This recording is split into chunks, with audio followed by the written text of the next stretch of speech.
മത്തായി 24:37. നോഹയുടെ ദിവസങ്ങൾ പോലെയായിരിക്കും മനുഷ്യപുത്രൻ്റെ ആഗമനം. ജലപ്രളയത്തിൻ്റെ മുൻപുള്ള ദിവസങ്ങളിൽ നോഹ പെട്ടകത്തിൽ പ്രവേശിച്ച ദിവസം വരെ അവർ തിന്നും കുടിച്ചും വിവാഹം ചെയ്തു കൊടുത്തും കഴിഞ്ഞു പോന്നു.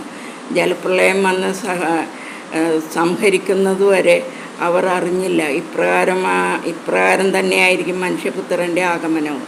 മത്തായി 25:13. അതുകൊണ്ട് ജാഗരൂകരായിരിക്കുവിൻ, ആ ദിവസമോ മണിക്കൂറോ നിങ്ങൾക്കറിയുന്നില്ലല്ലോ. മത്തായി 16:27.